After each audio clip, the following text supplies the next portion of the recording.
MVRV ဆိုတာဘာလဲဈေးနှုန်းအမြင့်ဆုံးနဲ့အနှိမ့်ဆုံးကိုပြသပေးတဲ့ indicator တစ်ခုရှိတယ်ဆိုတာသိပါသလားဒါကို MVRV လို့ခေါ်ပါတယ်အရှိကတော့ market value to realized value ဖြစ်ပါတယ်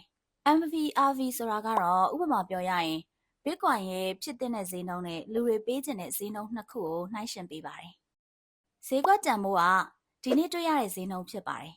ဒါပေမဲ့သူ့ရဲ့ realized value ကဈေးနှုန်းနောက်ဆုံးအပြောင်းလဲရှိတဲ့အချိန်ဖြစ်ပါတယ်။ MVRV ဟာ3နှစ်ထက်ကိုတက်သွားတဲ့အချိန်မှာ Bitcoin ဈေးနှုန်းပြိုလဲလေးရှိပါတယ်။တိအောက်ကိုရောက်သွားရင်တော့တမိုင်းအရတော့ဒီအချိန်ကဝယ်ရမယ့်အချိန်ဖြစ်ပါတယ်။2020ခုနှစ်တုန်းက MVRV ဟာတိအောက်ကိုရောက်သွားခဲ့ပြီး Bitcoin ဈေးနှုန်းလည်းပြိုလဲသွားခဲ့ပါတယ်။2021မှာတော့3.96အထိကိုပြန်တက်လာခဲ့ပြီးတော့စံချိန်တင်အမြင့်ဆုံးဈေးနှုန်းရောက်သွားခဲ့ပါတယ်။အခုတော့ MVRV ဟာ2.36ခန့်မှာရှိပါတယ်။ဒါကြောင့် Bitcoin ဈေးနှုန်းမြင့်မားတဲ့အချိန်လို့ပြောလို့ရပါတယ်။ဒါကြောင့်အခုဝယ်ရင် risk ပိုပြီးတော့များနိုင်ပါတယ်။ဒါပေမဲ့ဒီ indicator တစ်ခုတည်းကိုပဲမသုံးပါနဲ့။တခြား indicator တွေနဲ့ပေါင်းသုံးပေးပါ။ဒီလို trading အကြောင်းများများလေ့လာကြပါသလား။ Like and follow လေးလုပ်ထားပေးနော်။